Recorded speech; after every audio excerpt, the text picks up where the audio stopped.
Well, hello and good afternoon, and welcome to our GovConnects webinar. We will get started in just a few minutes.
Well, again, good afternoon. I'm Leonardo McClarty. I'm the president of the Howard County Chamber, and I'd like to welcome all of you to our GovConnect Scale Up webinar, where we'll be talking about government contracting, mergers and acquisitions, and how to create value in an uncertain economy. For those of you that are maybe new to our GovConnects programming, our Scale Up series is something that we do on the average probably about 7 or 8 times during the course of the year. And the focus of the program specifically is to focus on issues and topics that would be of interest and concern to those of you that are in growing government contracting businesses, or certainly you have clients that are in that realm as well. And so we have a lot of topics that really are geared towards those that are in growth mode, that are trying to, again, perhaps go from maybe 5 to 15 million or 15 to 25, or maybe from an employee headcount standpoint, you're at 25 employees and trying to get to 50 or to 75 or what have you.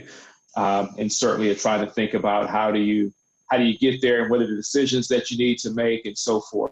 And so with today's topic, certainly the coronavirus has impacted a host of industries. And for those of you that maybe at some point have thought about growing through either merger or acquisition or what have you, and trying to think about what will this do to the value of your businesses or companies. This is a great topic today, and we've got a great panel that's been assembled here that's going to be moderated by Shirley Collier with Scale to Market. But our panelists consist of Mike Muscatello, who's a partner with Aronson, Eric Vendt, who's a partner with the law firm of Whiteford Taylor Preston, and then Charles Maskell, who's the founder and managing director of Chesapeake Corporate Advisors. And so before I turn things over to Shirley to kind of set the stage, a few things I do want to just bring to your attention. And the first thing is, let's see here, if I can advance my slide. I want to recognize our 2020 GovConnects annual partners. And these are companies that support the Chamber throughout the course of this year. And without their support, we wouldn't be able to truly put on the programs that we do and that many of you are accustomed to. And so our partners are led by Tower Federal Credit Union and Uninet. And then following them is Aronson. And then you see the remaining others on your screen. And so I want to continue to thank them for their support this year of the GovConnects program. And so the other thing I'll just touch on, upcoming GovConnects programs are Biz Breakfast. And so again, for those of you that again are new, the Biz Breakfast focuses largely on business development efforts.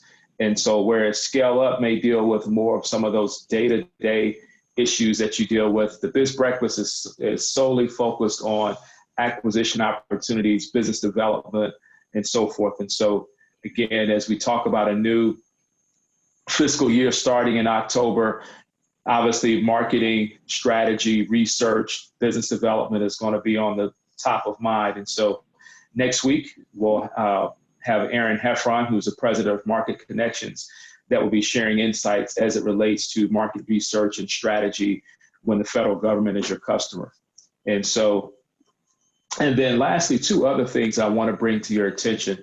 The Chamber routinely partners with our Howard County Economic Development Authority and the county executive. And so this year, we'll be taking what was last year a small business summit that was a one-day event.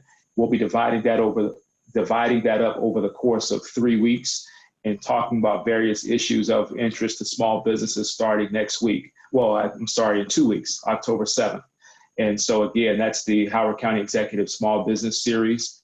And then also save the date of October 29th for the third part in our cybersecurity workshop series, which again, as so many of you have had to done, we've had to change again from our annual cyber conference to again, a cyber series. And so we'll be talking about again, cybersecurity and also developing a cybersecurity strategy for your companies and so forth.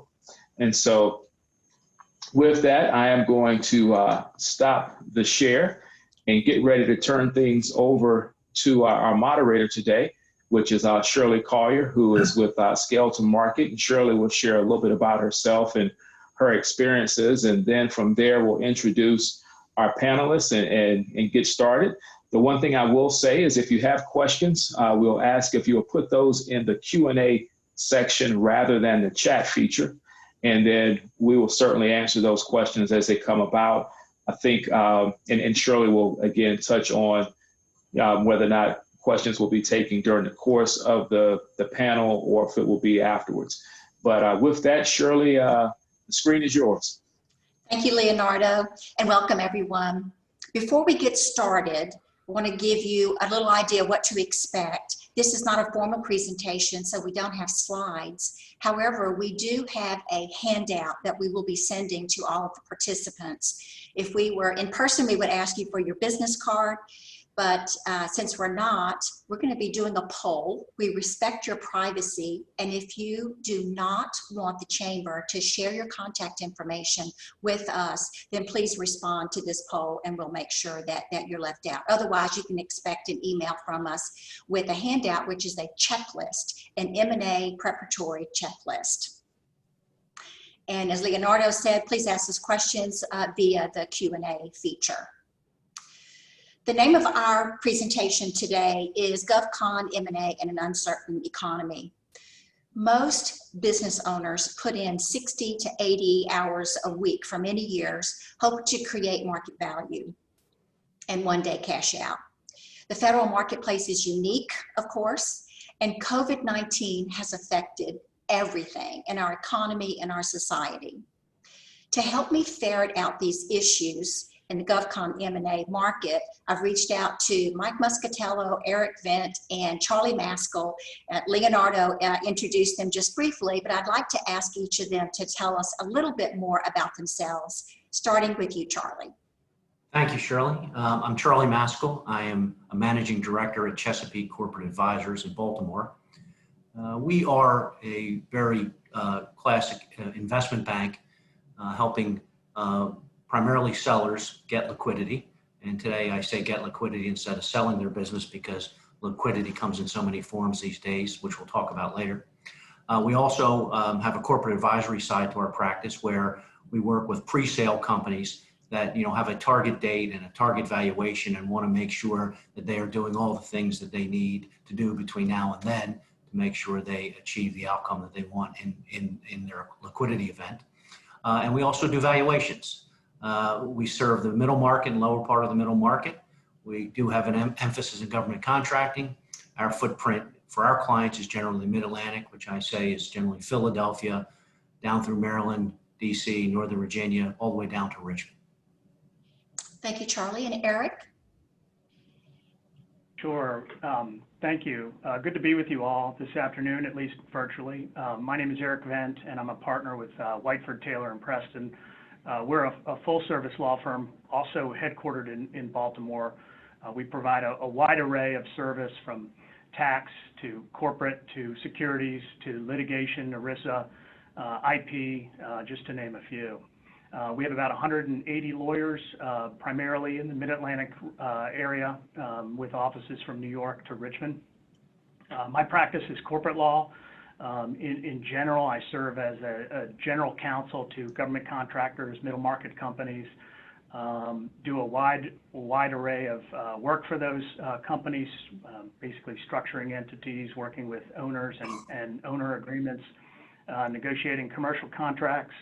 And then the other part of my practice is transactional based. So it's M&A, full sales of companies, purchases of companies, or buying and selling of assets as well. Thank you, Eric. And Mike? Yep, thanks, Shirley. Good afternoon, everybody. My name is Mike Muscatello, and I'm an assurance partner in Aronson's Government Contracts Group. We are a public accounting firm that offers audit, tax, and advisory services.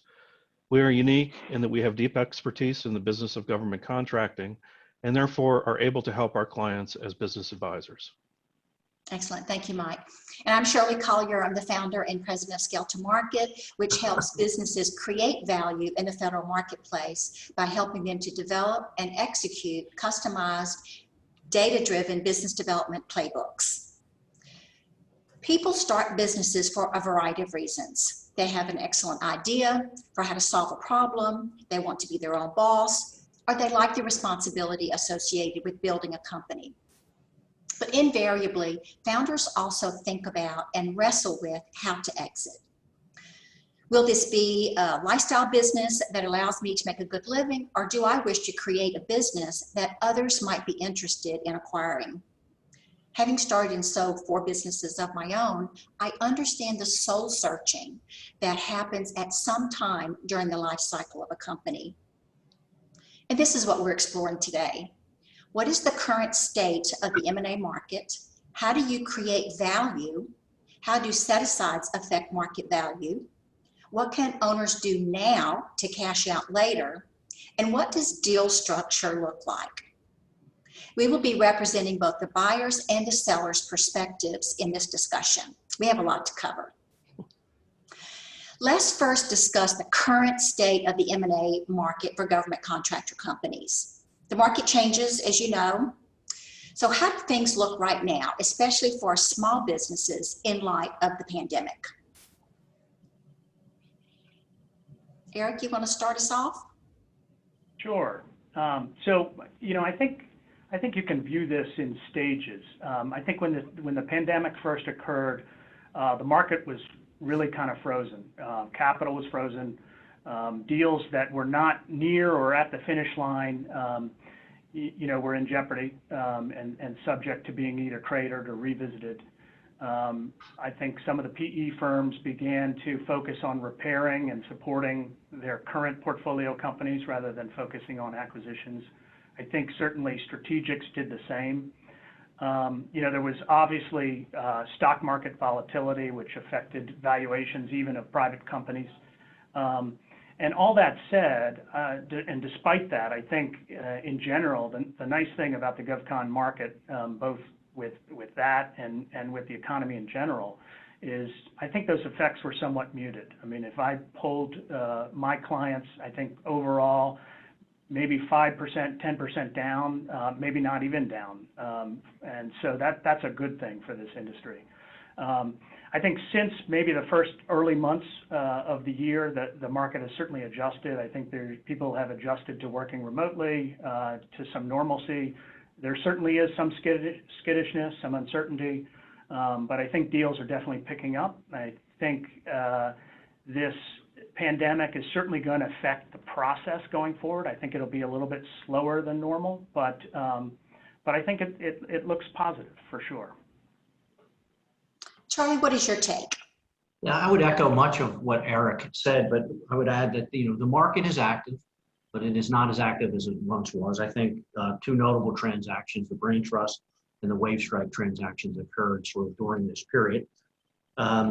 I think that the process is slower. You know, in normal times, we have management meetings in a sale process where the management of the buyer and seller are together. They were in person, they were in a hotel conference room. Now they're done virtually. It slows the process down. Due diligence is slowed down as well. So the process is just slower than it once was, and I think we'll return to normalcy at some point. I would say that you know, private equity is active. They're going to continue to be active. there are a lot of deals brewing out there, people looking for liquidity, looking to sort of move on, get bigger. And so I think we're going to see more and more activity as we continue to move through the pandemic. I would say, you know, for small contractors, it's important to really focus on the fundamentals, so you have some opportunity in these active markets. And we'll talk about that later about what those attributes are. But I would say, you know, it's I think more is yet to come, and the activity will begin to increase, I think, as we move through the next months. Excellent. And Mike? Yeah, I agree with both with what Eric and Charlie said. And, you know, one comment I have, I suppose it's all a matter of our personal experience and perspective. I do continue to believe that the market is robust. Initially, I thought that the deals that we're going through were mostly initiated before COVID and were finalizing post-COVID. But now I'm really seeing plenty of activity that has been initiated post-COVID. So I believe that at its core, that the M&A market has not really changed. Companies that have differentiated solutions and customer intimacy will still command interest in attractive valuations. On the other side of the equation, businesses with commoditized offerings or those who have not been able to demonstrate their ability to compete for full and open business will face significant challenges with both buyer interest and valuation. The ability to transition to full and open is closely correlated with the value proposition of a business services offerings. Thanks, Shirley. Yeah, excellent, Mike. And that brings up a discussion about what is a grade A company. Are any of you seeing these desirable grade A companies cluster in certain industries or disciplines like cyber or artificial intelligence? Yeah, I mean, and actually just want to echo something Mike just said. I mean, I think COVID has really been a funny microscope to look at things, because as Mike said, you know, the companies that have differentiated, COVID has magnified how great they are, right? And for those companies that are not so great, COVID has just magnified the negative results of that, which I think is an interesting phenomenon, at least short term. Yeah, cyber is definite, and I actually will defer to the market experts like Charlie and Mike on this. But you know, just in our practice, cyber is a key hot area given the world we live in. Data migration, data transformation, intelligence community is always a hot area. Certainly, we've done some drone deals. Unmanned air travel is something interesting that we're starting to see. Remote automation, and then telemedicine, some of the ones we've seen. I agree with Eric on all of those. I would emphasize cyber, you know, big data, digital transformation remains very, very interesting to buyers. I would say the market really values differentiating IP, unique technical solutions, anything that's really mission related. And that's nothing new. These things have been valuable and continue to be valuable, particularly when they are sort of positioned inside an otherwise grade A company that's doing all the things in the right way and building the company, building the culture, building the organization. And many of those things we'll talk about a little bit as well, which we'll dig deeper into. Yes, those are really good points, and you're right. We're going to elaborate those in a minute.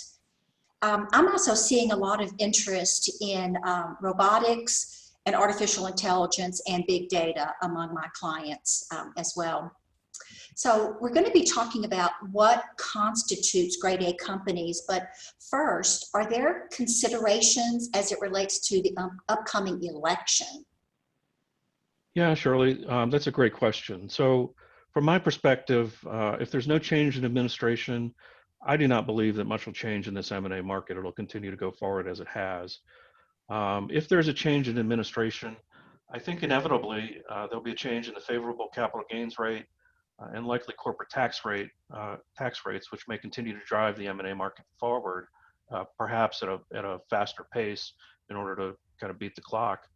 I also, in change of administration times, typically tend to see in my client base a stall in the issuance of new procurements until the new administration's priorities are set, which can often take as long as 6 to 9 months. There also likely be an increase of civilian agency spending, which may change the current priority markets. And if this were to occur, We'd also see a shift in buyer interest and premium valuations towards markets where new policies would likely have an increased funding. So social programs and health, for example. Yes, that's a good point. And Mike, I agree with all of those. I would say three of the factors that are certainly election related are, one is the capital gain rate that you mentioned. I think we're going to see a race to the finish line here in the fourth quarter. Anyone that can get a deal done, so they have certainty around tax rates. The other, which is a little bit of a complex topic, but is carried interest, is one of the fundamentals that private equity firms are built on. So that's how the private equity partners make money on this carried interest concept, and it gets scrutinized often, but has stayed in place. If that is sort of taken apart, private equity is going to change. I can't predict how. And lastly, interest rates. Right, right now we're in an environment where low interest rates provide upward pressure or upward movement on valuation, and they also provide more liquidity for deals, more debt liquidity for deals. So those three things change in a new administration, whichever one it is. We will see, a slowing of M&A, not only in government contract space, but across the market. Yeah. Now, you all have mentioned that sound business strategies have not changed.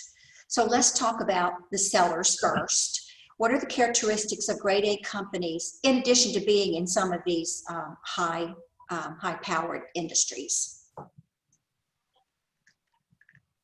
Well, I think it goes without saying, it's always been something that has been said, is that good management teams that can execute on a plan and accomplish the goals is always a premium place. But then just more generally, in terms of targets, I think buyers will look for targets that complement an area that they provide. Maybe it's a service offering that they don't currently have that would add value to something they're doing. Contracts in a desired area, marketplace, agency that they want to get into. These are certainly goals of acquirers. Prime contracts are sort of generally valued more than subcontracts. Obviously, cleared personnel, cleared facilities, and then past performance. The ability to kind of quote the past performance that a target has in your offering for the future. Eric, I think you brought up some great points, and just to add on a little bit from my perspective, businesses should be careful to build the infrastructure that is needed to run their businesses successfully. Certainly, the finance function is important, but also contracts, recruiting, and HR are also critical. And then hiring professional advisors like lawyers, accountants, and business brokers that are well versed in government contracting and recognized in the industry says a lot to a buyer from a compliance perspective. Of course, a timely and accurate financial reporting system is critical with good management of EBITDA, proposals, which can be expensive at times. So be careful to target the most critical contracts for the success of the business. And the ultimate goal is to have a portfolio of contracts that are earlier in their lives and will be of value to a buyer. I'm sorry. Mike, I agree with everything you said, and I would add a few things. I think grade A companies have a real intentional strategy. And by that, they're very intentional about which customers they're targeting and what vehicles they're targeting. So they're not overly opportunistic, but they're very targeted in that. And you can see many of the great companies, particularly ones that have gone through transactions, that's really recognizable within them.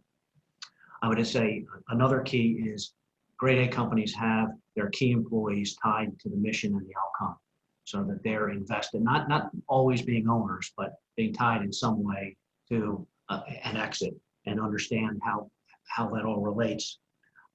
Focus on profitable operations. I can't emphasize that enough.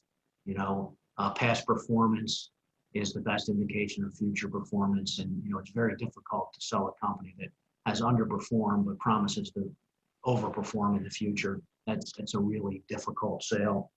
I would say also have an understandable pipeline, as you were able to articulate what your pipeline looks like and the value of it. Make sure you can articulate that very clearly. Make sure your ownership of your IP is clear. strong V&P resources. And another one that's a subtlety, but companies that team well, that know how to build relationships in the community tend to be, grade A companies tend to do that well. And I'll really emphasize something Mike said, high quality and timely internal financial reporting. Have an audit if you can see yourself to have the budget to have one, and have it from a reputable firm. These are all little things, but when they add up, particularly in moving to liquidity, are very, very valuable. And Shirley, Eric, I would say that probably all legal paperwork needs to be in place as well. Yeah, absolutely. But I wanted to just tag on to what Charlie just said, and I'm sure Mike has an opinion as well, because I just got asked this question this week from a small government contractor that's doing everything right. They said, how soon before we sell do we need to have audited financials? Can we get by with a review? Because there is a sort of a cost, benefit analysis that needs to happen, or a quality of earnings. I mean, I know quality of earnings are key, but do we need to have years of them? Just thoughts. From the market's perspective, I would say as many audit years as you can have are advisable, but at least 2 would be a suggestion. I would say with respect to quality of earnings, I think you only need 1 in that pre-sale process. Now, most sellers don't get quality of earnings. They allow the buyer to get it, but it is really a differentiator if you're willing to, in the year preceding sale or the time frame preceding sale, to go out and get a quality of earnings, so that your investment banker can lead with that and say, look, you don't have to worry about these numbers. They're very reliable. So let's get to more essential conversations about this and not worry about whether the numbers are right. Right. Charlie, you bring up a good point. I mean, about financial statements, and Eric also about the financial statements and the need for them. Typically, what I try to advise my clients that are not getting financial statements at the time are start 3 years out, start with a reviewed financial statement, which is a little bit lower in service, but it kind of gets you into the thought process of what an audit is going to be like, and then do the next 2 years as full audited financial statements. And that should provide enough assurance to a buyer for them to rely on. Yeah, that's great advice. Shirley, I just wanted to go back to what you said about legal documentation, and I have a couple of points here. I mean, number 1, I think make sure your cap table is clean. Know who your stockholders are. Have the documentation in place that issues the stock. Make sure you haven't issued more stock than you have authorized. That's a big no-no. Have you complied with the securities regulation? Every stock issuance has to either have an exemption from securities regulations or be registered. And you don't want to register, you want to have an exemption. At the same time, keep control over your options. Know what option holders you have. Know the documentation. Do the options terminate if there's a change of control? So all these issues related to the cap table are really going to become important when and if you sell. Same thing with contracts. First, do you have all of them? Do you have all the amendments to them? Are they fully executed? Have you done a general review of your contracts, and are those favorable? I have an example of a target we were looking at recently, and they make industrial molds that they sell to manufacturers. They had actually signed a purchase order for a customer that gave away all the IP in the molds that they sold. That's a no-no. Employees, have they signed non-competes? Do they have NDAs? Is the IP protected that they're creating? Is it assigned to the business? Are there retention bonuses to keep key people in place?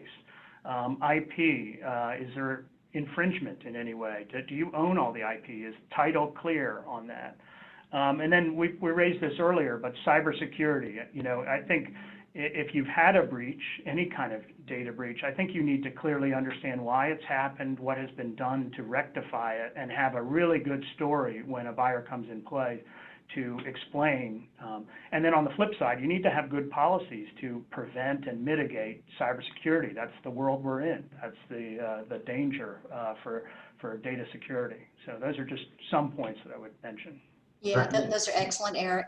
May I add a couple to Eric that are really important, and I know you see these in due diligence, but you sort of referenced it, but 409A issues, anything related to deferred comp, options, profits and interest, those kind of things.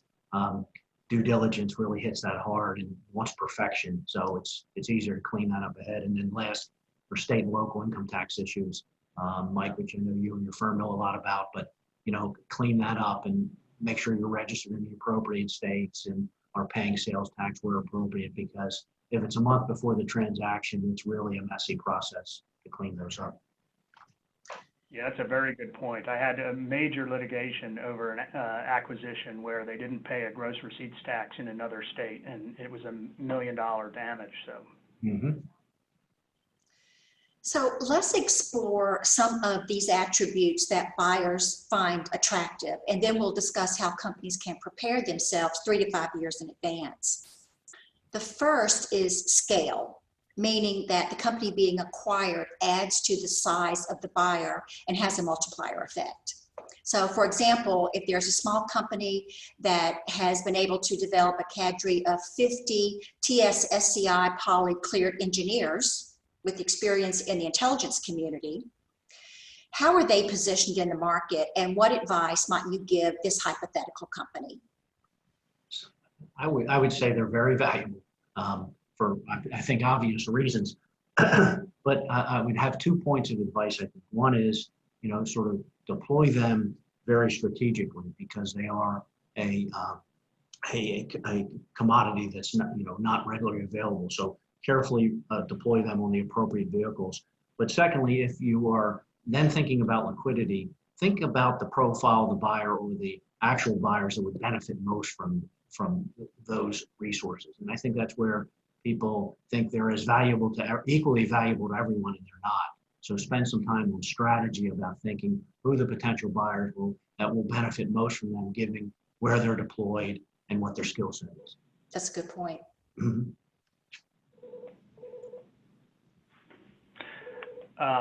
Yeah, for me, not much to add there. I think those are all really good points. I think scaling is an interesting concept, because you can sort of reduce your company's G&A, and I think even small companies, I think, should consider acquisition as a means of growth, and oftentimes they don't. And then just one last item, I would just be mindful of the various notices and consents you need for transferring security clearance, and just making sure the government's aware of these items.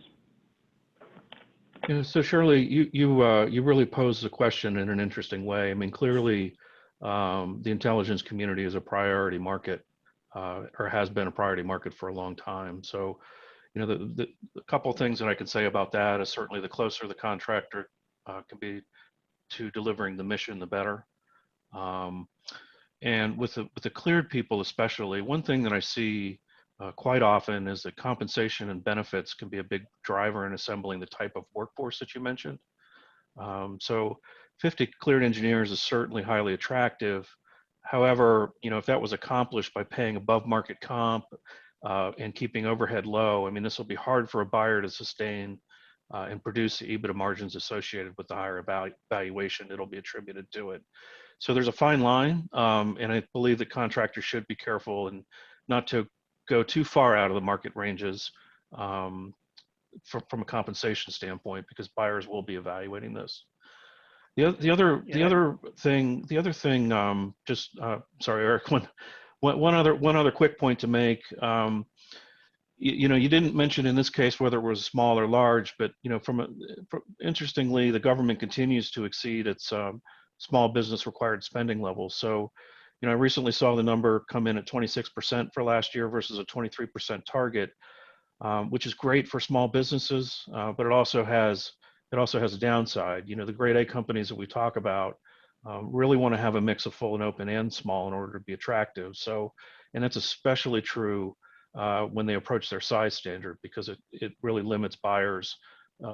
It can limit buyers, and one of the things in this place is it's a differentiated market, so maybe that won't make such a big difference, but in some of the other markets it would make a big difference.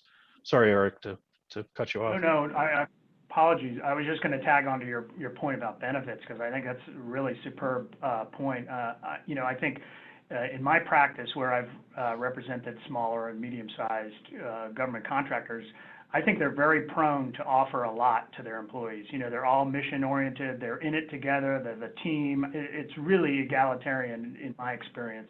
And they get bought by an SAIC or a Northrop Grumman, and not that those companies aren't similarly situated. They just have a different benefits platform, and they want to have everybody on the same consistency. And so while they may promise to keep those benefits up for a year, which is really generous in my experience, they might get rid of it, and it might have a real effect on morale. So it's a really excellent point. Mike, I would add on by saying that those companies that we see that are financially underperforming sort of peers is most directly related to sort of overpaying direct labor, not staying within the market. And it's a very difficult thing to fix once you've found yourself in that position. Right. So it has a direct relationship with valuation ultimately. Those are excellent points. Let's talk about small businesses that have long-term relationships and strong past performance in agencies that others are having a hard time penetrating. Would buyers place a value on that? Yeah, I mean, I think we've all kind of echoed that, in our earlier conversation. If there's a penetration issue there, and a target has access already and has a good reputation with that agency, that's a perfect way to penetrate that agency. DOD, DHS, NSA, these are some of the key ones that folks try to get into. Yeah, some of the other agencies that I've seen that are notoriously hard to penetrate are State Department, CMS, SOCOM, and CIA. Great. Yeah, absolutely. That buyers want to take advantage of those relationships. I think in some cases where we're talking about small, we're going to probably get into this later, set aside work, buyers may be concerned about that contract renewing, but certainly they typically can run it through the end of the life. But yeah, those are definite agencies that I see as being attractive.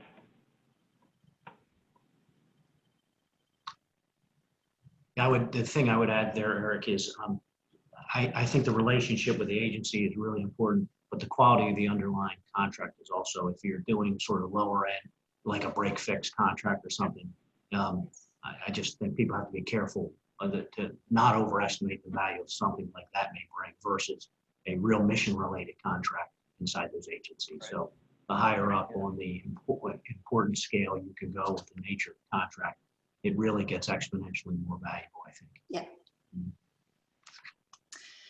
So the second desirable attribute that I'd like to ask you about is sustaining a competitive advantage. And we've talked about this a little bit, but let's say that a target company has IP or something else of value in the GovCon market that the acquiring company doesn't have and can exploit. So for example, let's say that there is a small IT company that has developed unique software routines and a methodology around testing applications.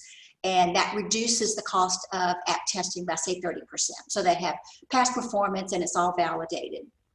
How are they positioned in the marketplace, and what advice might you give to this hypothetical company to maximize their value? Well, I'll start. First of all, in my experience, again, working with the smaller and medium-sized companies, they tend to be more service-oriented companies than product companies. So they tend not to have significant IP portfolios.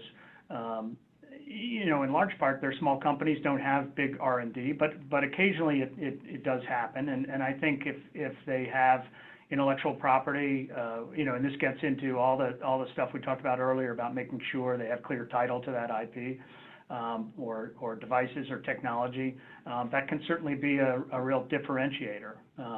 And if they're able to protect that IP and that IP is valuable, then certainly they can kind of corner the market. They can exclude others from offering whatever it is that solution that they provide. Just real quickly, I mean, patent protection is 20 years, and copyright is 50 years plus the author's life. So that can be significant long-term protection. You know, you can't always protect everything. Some people think everything is protectable, and there are very narrow sort of constraints as to what's IP protected. And I'm not an IP lawyer, so we have plenty of people who can do that. I would have to agree with what Eric said, and I'll just add a couple of things. You know, companies, as you've described, Shirley, have in effect created a technology-enabled service offering, which in turn creates a differentiation in the market. And in a lot of times, what that'll make it'll make their client relationships more sticky. You know, in other words, they're needed there because of the technology or IP that's been developed. But that being said, technology development, and this kind of goes along with what Eric was saying, it can be very expensive to develop, and many times will require outside investment. So small companies have to make wise decisions about, you know, what type of investments they're going to pursue, and how much capital can be expended, and also how much they might want to give up to investors that would be needed in order to fund this. On the flip side of that, getting an investment from a firm that truly understands and can bring resources to the small business who wants to develop IP can be extremely powerful, because they could open some doors that normally they wouldn't have access to. Yeah, I would agree with that, Mike. So each of you have mentioned full and open contracts versus set aside. So I want to explore that a little bit more. Which is more valuable? A 5-year, $20 million set aside contract, or a 5-year, $20 million subcontract on a full and open contract vehicle? Shirley, I would say that's a tricky question. It's a good question, but with respect to, you know, a set aside, the buyer pool is limited, because you know, they have to either meet the requirements of the set aside, or can only sort of perform the contract for its remaining duration. So unless you can get like a Arctic Slope, or some others like Chickasaw, who can actually step into and can establish a status for other means. But even with a 5-year, 20-year subcontract on a full and open basis, you have to understand sort of what the strategy of the prime contractor is going to be over that period as well. So you have to dig in a little bit in both cases, because they can have different values to different parties. But I think there's some consideration here you should take into view. Okay. Eric, what is your take on that? Well, I agree with Charlie. It is tricky. I mean, you know, for a buyer who is going to be a large buyer and purchasing set-aside contracts, whether it's, you know, 8A, HUBZone, even small business, the concern there is going to be that when that contract's no longer going to qualify for that set-aside. It doesn't mean the contract immediately terminates. The government always has the ability to terminate for convenience, but you know, typically that you don't see that happening. But however, when it comes up for the renewal or recompete, there's a good chance that it will go elsewhere if that set aside is important to the government. And so, you know, there's got to be some discounting there by a buyer because of the risk that's associated with that. And I think buyers will kind of be not skeptical, but at least cautious with targets that are over-reliant on set-aside contracts. Now, I've seen target companies mitigate that by partnering with other 8A or socioeconomically certified companies and presenting them as primes on the recompete, so that the incumbent can perform 49% of the work, or forming a mentor-protege JV and then performing 60% of the work. Have any of you seen any other creative ways in which large and small companies have partnered during those transition years? Yeah, so Charlie, Shirley, the strategy that you mentioned is a very popular strategy in order to retain work while not being eligible for the prime contract. And many successful former smalls will also use a similar strategy. So a combination of teaming and a successful strategy for pursuing full and open contracts is a good way to continue to grow after a business no longer qualifies for the set-asides. But the one thing to keep in mind is that buyers will model the impacts of these strategies into their valuation. At the end of the day, the buyer is going to need to get comfortable with the revenue going forward. And if you move business to another small business that may or may not be attractive to a buyer, as it would depend on how unique and differentiated the work is. So buyers are going to believe that low-end commodity type offerings will ultimately continue to be set aside. Yeah, I would agree wholeheartedly with that. I think we've all seen these strategies. They're out there. I would just caution that folks need to be aware of affiliation rules, and that would quash what you're trying to do. But the fact of the matter is, for small business and even medium-sized companies, it's very difficult for them to offer all of the needs that some of these very demanding agencies will require. And so partnering becomes very critical for small and medium-sized businesses and should be a regular part of the repertoire. So the third attribute I'd like to discuss with you, and we've talked about this a little bit, but I want to explore it further, and that is the forecast of future growth and the infrastructure to support that growth. My experience is that many small businesses that are not that sophisticated in forecasting, and especially in government contracting, have minimal infrastructure so they can keep their costs down. At least that's what their thinking is. And it seems, however, that companies that do want to be acquired should invest in these processes and systems to be most attractive to buyers.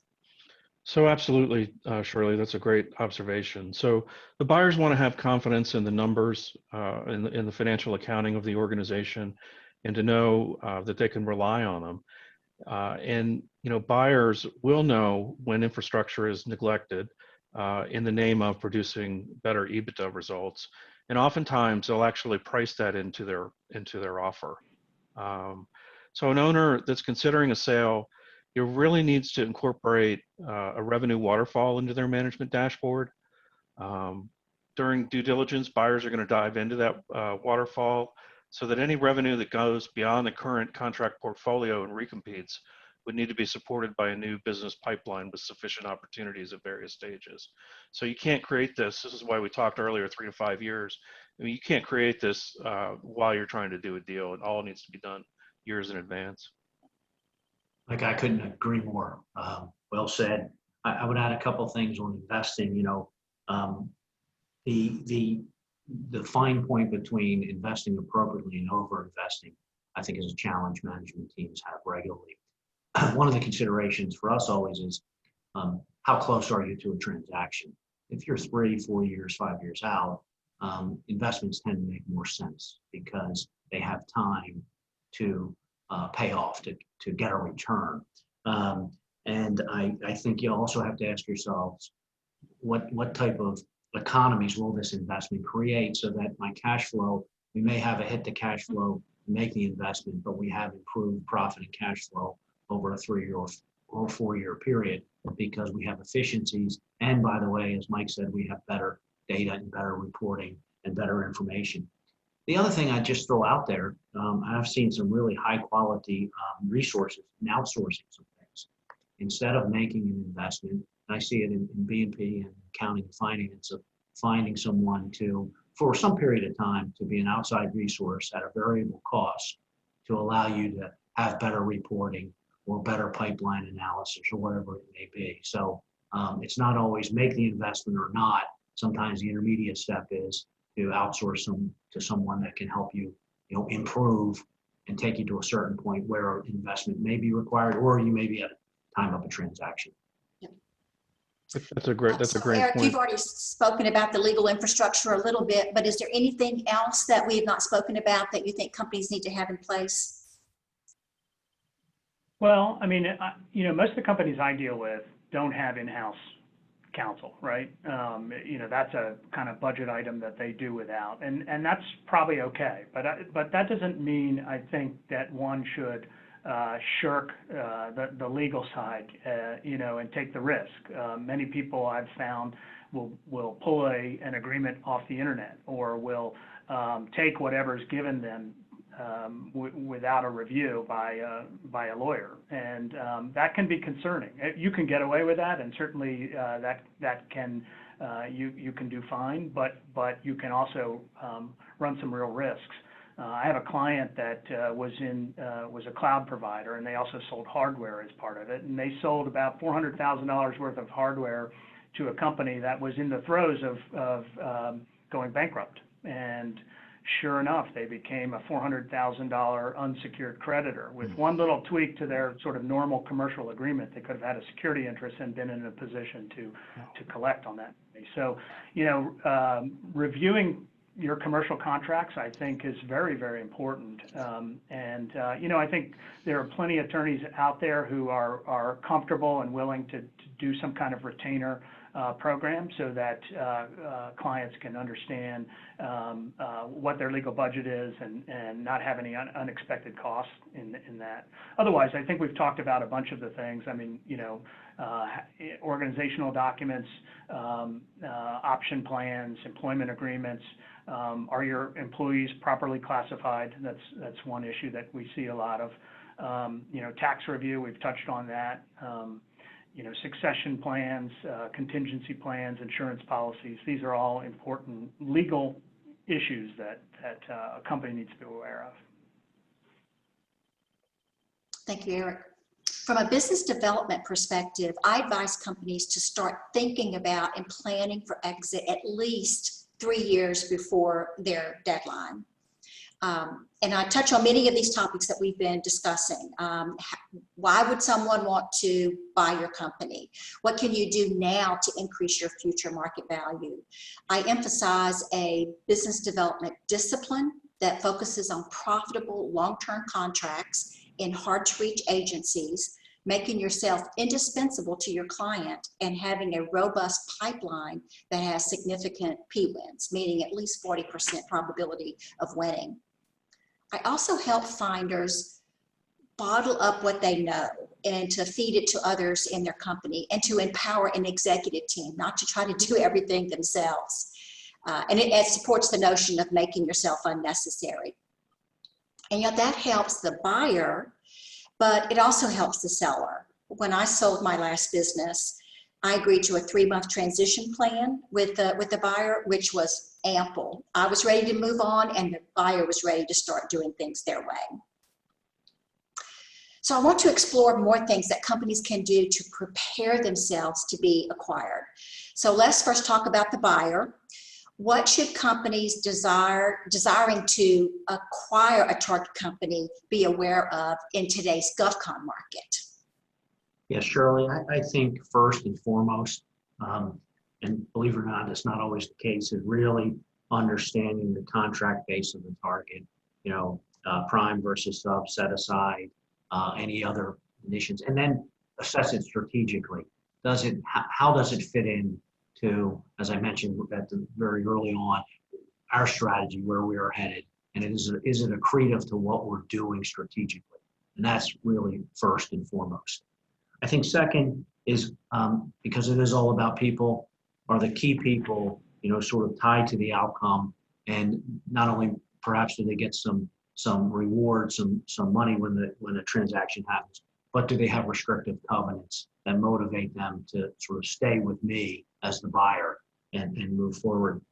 I think acquirers also need to really think through, understand sort of their focus on their financial capacity to do a deal. It's easy to talk about doing an acquisition, but okay, how do you fund the acquisition? What is your comfort level with debt? And what is your capacity to attract debt? And do you want to dilute yourself by bringing in some other equity from a third party? So they're really important conversations for a potential acquirer, because they can have dramatic changes or dramatic differences in the outcome. Lastly, I would say It's never too early to think about integration. Do you have the resources to handle the integration? Do you have a plan to integrate this company you just bought? You know, really having a plan of integration for a target, because I say often, you know, that you can pay a small premium and have a successful transaction as long as you have successful integration. And integration is really where, you know, the value is either created or depleted. So that would be my advice. And I find that too often integration is talked about 2 weeks before closing, maybe months before closing. Yeah. All right. So Charlie, those were some great points. And just to add on a little bit, you know, much like sellers, the things that we have been talking about today, the inverse is going to be true for the buyers, right? So this really is a two-sided conversation, even though most of the conversation has been geared towards sellers. But certainly buyers, when going through this process, they need to have a strategy. You know, how is this acquisition going to be accretive, both in furthering the mission of the buyer and also financially? Buyers will want to have a well-articulated strategy, and they'll want to have the resources available to execute this. And if they do, they'll be well. If they're seen as scrambling around trying to make things fit, I think that's an indication that perhaps they're not quite ready for this. So buyers, you know, certainly are going to, you know, they should assemble a due diligence team that's coordinated and organized, and it actually has the time to do the due diligence in an efficient way. And then your point on integration is actually probably key. I mean, if there's anything in this process, you know, a buyer needs to have a good integration plan, because that's where a lot of these things fall apart, is just lack of planning in advance. So the final thing that I'll say on this one is, from a buyer's perspective, make sure that you take the time to understand the drivers of the seller. You know, sometimes the buyers think, well, I'm just going to pay a little more money and are going to get the ears of the seller, and they're going to win based on sort of brute force before. But a lot of times, you know, sellers are looking for, you know, the effect that this is going to have on their company, their heart and soul, and the people that have built this company with them, and what opportunities are going to be offered to those you know, to those key employees as they move forward into their next career. So you know, just understand where the heart of the buyer is in the process, and I think it'll give you a better chance of success. Those are excellent points, Mike. And I have two final questions for the panel. The first question is how to prepare the company for sale. And then the next question is about deal structure and actually making the deal happen. So let me ask you the first question. I want you to delve a little bit more into what the shareholders should do to prepare a company for sale. Our audience is primarily small businesses that want to think about selling their company one day. So keeping that in mind, Eric, what is your advice? Yeah, certainly. So one thing that just came to mind as you were talking about shareholders who want to sell. First of all, are they all on the same page? Do they, you know, is there a diversity of age such that some people want to get out now and some people want to get out 5 years? Can you, as a maybe majority shareholder, control the herd? Can you bring everybody to the table in a stock acquisition? Because that's an individual choice. And so making sure that documents have what's called drag-along rights to be able to bring everyone else to the table. If you can't, then you've got to find some other alternative way of doing it, possibly a merger. We talked about infrastructure. I just wanted to hit the point in my own experience this week. I was talking with a client who seems to be doing everything right. They're kind of at the small size, and they just can't grow because the founders are doing everything you know, under the sun for the business, and they're billable, and they're spending most of their time billing their work, and they're not able to develop strategy. They're not able to go after opportunities. So again, I can't emphasize enough sort of the idea of infrastructure for a small business. And then, you know, one kind of final point that we always recommend is set up a data room now.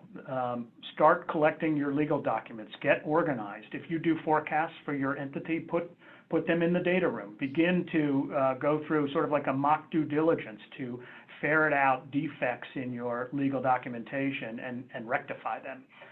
You will look organized, sophisticated, and well prepared. And then, final point, learn about the process. Get educated so that you know what's going to happen when you decide to sell your company, and be better prepared for that. Mm-hmm. All great advice. We've talked a lot about the things that'll make a successful sale, especially the infrastructure, the accounting, and the accuracy of the financial records. But just in the interest of time, I think to move forward, some of the things that we haven't talked about as much that I do want to highlight is, what is the personal situation of the owners? Has their estate planning been thought about, and how transaction funds are going to flow from an after-tax perspective, and is that going to be enough in order to support the lifestyle that they want to do, or do they plan on going back to work? So getting a good tax advisor to advise on the deal structure, having your estate plan set up, and so having a good estate attorney, I think, is also a great thing to have. Make sure that your tax positions are solid, especially those S corps that are out there. Make sure your S elections are good, because that's a critical election in this that can get a buyer a step up and actually get your company to be a little bit more attractive, from a little more value from a buyer's perspective. And then just try and identify the due diligence issues before you go to market and address them. So use the professionals that you hire, get their advice, and try and dig and look for the bodies before they're found. I'll reinforce a couple of those, Mike, all great points, but know what your value is, and so get an objective and independent view of what your value is, and then do you understand the after-tax proceeds? Because you can only invest or spend or utilize those after you've paid your taxes. What I want to emphasize again are your key members tied to the outcome, so they are not problematic to you, in the month or two before sale, that you really have that button down. And then I can't emphasize enough, because of how difficult due diligence has gotten, how thorough and detailed it is, that again, get a third-party objective assessment of how ready you are for due diligence, and specifically quality of earnings, because the deal can die on that mountain, and when we start it, we want to get to the finish line. So do that ahead of time. So let's say we have a buyer and a seller. It's time to initiate the process. Now what? Well, I'll stay at a higher level, but I am, and I think probably everyone on this panel is, a believer in very detailed and specific letters of intent. Because if you can't reach an agreement about material deal terms in a letter of intent, you're probably not going to get to closing. So it gets expectations established. It gets understanding from both sides. It helps the attorneys position their sort of strategy through transaction documents well. So again, can't emphasize enough, really well done, specific letter of intent between buyer and seller. You quickly move to due diligence, and we've talked a lot about it, but it deserves all the conversation we're having, is set up a data room if you haven't already done it. Make sure it's reviewed by your advisors, that it's quality information in there, that it's accurate, it's responsive to the request from the buyer, is second, and have a team that is responsible day to day to manage due diligence. It's not a part-time job, it is a full-time job when you're in full-blown due diligence. So make sure you have the resources committed to it. Set a schedule from LOI signing to closing and manage to that schedule. The last thing I'll say, and turn it over to the other two, is, and Eric can probably talk a little bit to this, the other obstacle that we face is preparation of the schedules that are attached to the transaction document are very important to both buyer and seller, particularly the seller. And we often find ourselves in the 11th hour, under-resourced with on our schedule preparation. delaying closing. And Eric can probably explain exactly what that is. He'll do a better job than I can. But they're the things that I think about, the process and the key issues. The best day is closing day, right? When signature pages are exchanged and wires are transferred, everyone's very excited. So Charlie, you brought up some great points, and we've talked a lot about the due diligence process and quality of earnings. One thing that I think, to go off script a little bit here, the one thing that might be valuable for the audience to understand is the role of the firm that's doing the due diligence. And oftentimes buyers are going to hire an outside expert, typically an accounting firm or some sort of consulting firm, in order to come in and do due diligence on your company. And they're going to look at all the things that you've represented to them, verify, look at contracts and legal agreements and everything. And their job, and occasionally that's my job, is to pick at everything that they can in order to give a buyer a reason to perhaps change a purchase price, or maybe stretch out a payment plan, or resolve some contingencies. So that's going to happen. And no matter how perfectly you prepare and how much time you spend up front, that's going to happen. So be prepared for it. Okay. It's not the end of the world. At some point, this becomes a negotiation process. Negotiate it. Know what your limits are before you get to that emotional state of going through this, and move forward appropriately. So, if I had advice to give, that's what it would be, because I've seen people get torn apart kind of as they go through that. All really great points. I mean, my first point would be hire a good investment banker like Charlie. I've had a number of clients say to me, yeah, I know who could buy my company. Do I really need this investment banker?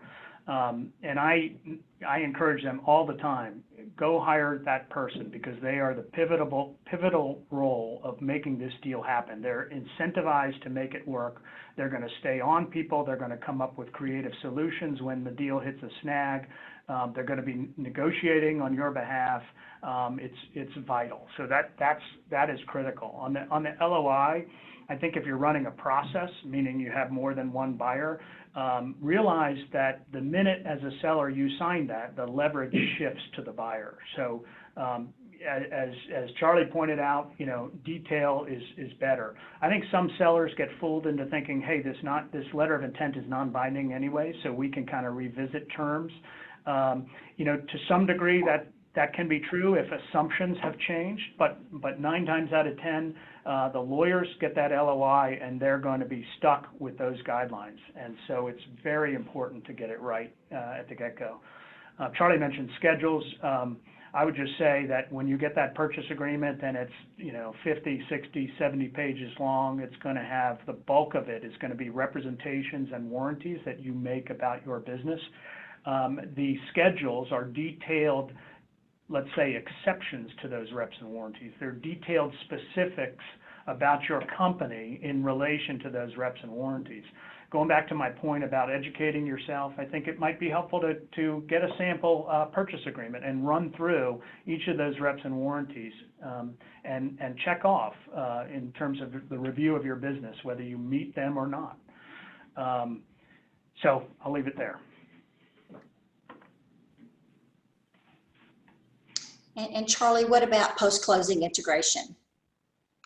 Well, as I said earlier, post-closing integration is the thing that should be attended to long before you get to closing, because there's many aspects to post-closing integration, and I think the most important is sort of the people side of it.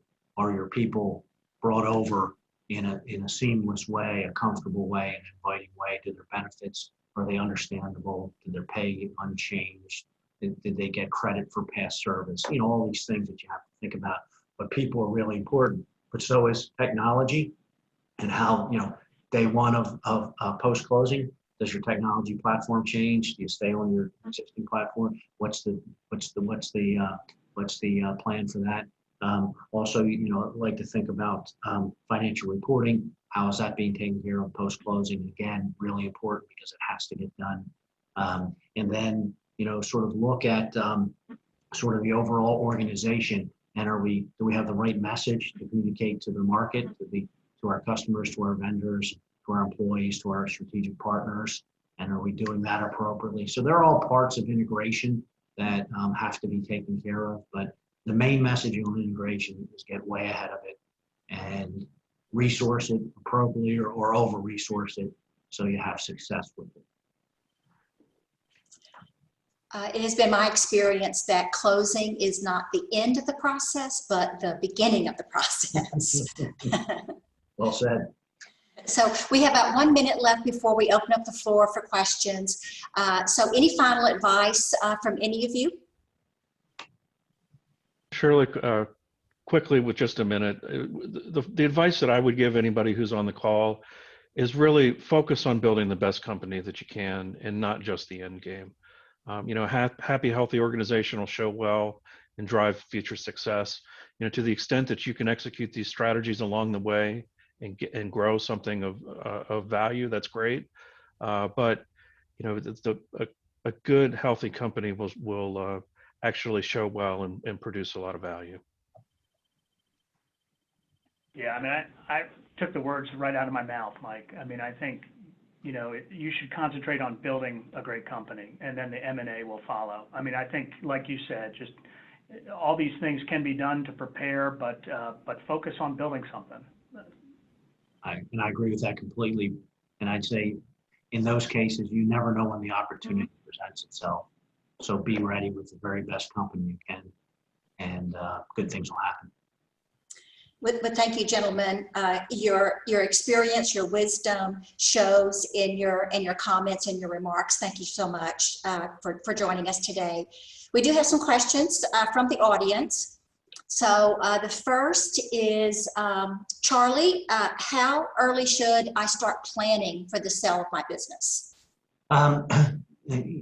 Notwithstanding sort of Mike's comments and Eric's comments about building a great company, because that's part of planning for selling in some ways. I would say, you know, we like to say 3 years out is really begin the process of, you know, understanding your valuation, understanding those things that you can do to fundamentally improve the business and make sure the transaction is optimized, make sure your financial reporting is in place, key people are tied, and all the things we've talked about this afternoon. But that usually gives you enough time, and also to hit on the things like the personal financial planning and the estate planning. All of those things take time. So 3 years sounds like a long time, but it's not. So if you can get 4 years, that's great as well. And build a process around that time frame. So you have accountability, annual check-ins at a minimum, sometimes quarterly check-ins, and make sure you all making progress towards the goal of the time of the transaction and also the goal of the valuation at transaction time. Another question for you, Charlie. In your experience, what mistakes do you see potential sellers making the most? I think there's two, and I bet Eric and Mike would agree with these, is my guess. One is they think they can sort of do it themselves, and it doesn't work very well in almost all cases. Once in a while it does, right? Really experienced teams, done a lot before, but it usually doesn't work very well. So they need to assemble that team, advisors, attorney, accountant, investment banker, and really divide up the roles. I think the second is underestimating due diligence, the need to be ready for it, and the amount of effort it takes to get through it. And so they're both points of underestimation. So that's why I think you've all heard us all say a lot today about readiness for due diligence is important. So that I would suggest are the two that I would focus on. Thank you, Charlie. So that brings up a question for Mike. How long does due diligence take? You know, if you listen all along, and Charlie's made some great points about being prepared. You know, if you are prepared and you've done the planning, you know, I'd like to say that the due diligence piece of this equation should happen within 30 to 45 days, because, you know, a lot of times you'll hear, you know, going from LOI to close is being a 90-day process. That often moves to the right, but understand that you only have so much time to do that due diligence. before the attorneys need to get negotiating that purchase agreement. So it can't take too long and drag on too long. And it looks like this is the final question here is for you, Eric. What deal-specific terms are you seeing as a result of COVID? Yeah, sure. So I think, the jury's still out on how COVID is going to affect deal making, whether this is a short-term effect or more long-term, and how we evaluate the impacts of COVID. So we're starting to hear that there's more use of earnouts, more use of escrows, more use of equity as compensation or as consideration in a deal as opposed to cash. If I as a buyer can give you my equity, then we sort of share the risks of COVID, if you will. And on these contingencies, earnouts based on not just financial metrics, which can measure the COVID impact, but maybe operational, such as are your customers still there 6 months from now? Are your suppliers still there 6 months from now? So I think it's critical for business owners to really understand the effects of COVID on their business, be able to explain them and explain management's response to those items. There are questions, and I think this probably delves into Mike's expertise, probably Charlie's as well, about how we look at historical numbers during this period of the pandemic, and will there be adjustments to EBITDA based on that? One thing I've heard is that could there be an adjustment to EBITDA, a downward adjustment because of a PPP loan? And in general, how will the PPP loan be dealt with in deal making? Typically, debt gets paid at closing. Is this a debt or is it a grant? And so figuring out those aspects of a deal are still kind of questions that are in the air. Material adverse effect, not to get too wonky on people, but this is a key term in most purchase agreements. It has to do with whether the target has experienced something materially adverse in their business that would allow the buyer to get out, allow the buyer to seek indemnification or some other remedy. Most people are feeling that since COVID was an impact to the market in general, widespread, not impacting one particular business per se, that it should be something that's sort of carved out of these material adverse effect qualifiers. So you're seeing that starting to come in. But just examining how COVID might have impacted customer and supplier relationships, et cetera. I think there's going to be a focus on labor now that most of us have remote workforces. What policies are in place? What compliance issues need to be abided by? Accounts receivables. Will there be a closer examination of whether accounts receivables are good, and will there be more scrutiny and emphasis in the reps and warranties that are given? So these are just a handful of the things we're starting to see in our practice as COVID has impacted deal making. Thank you, Eric. And your answer underscores the reason why it's so important for business owners to hire professionals to help them with this very important transaction. So gentlemen, thank you so much for sharing your wisdom with us today. My pleasure. Before I pass the baton back to Leonardo, our next scale-up discussion is going to be on October 28th, and it's entitled How to Find, Hire, and Retain an Executive Team to Grow Your GovCon Business. The panelists will be Ilana Burr, Kimberly Prescott, and David Tone. So register on the Chamber website on the events, and we'll see you next time. Back to you, Leonardo. Thank you, Shirley, and thank you to the rest of the team.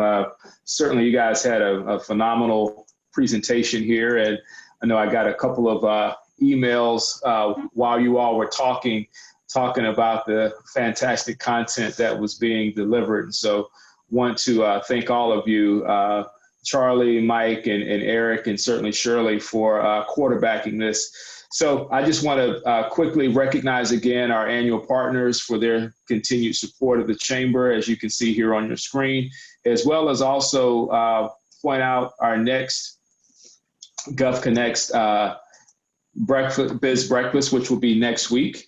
And so again, more details can also be found on the Chamber's website. And with that, again, just want to thank all of you for coming. That will close us out for today, and see you at our next Biz Breakfast, as well as Shirley has touched on the upcoming Scale Up series. And be on the lookout as well for some follow-up materials from Shirley and the team as it relates to today's topic. So again, thank you and have a great rest of your afternoon. Bye-bye.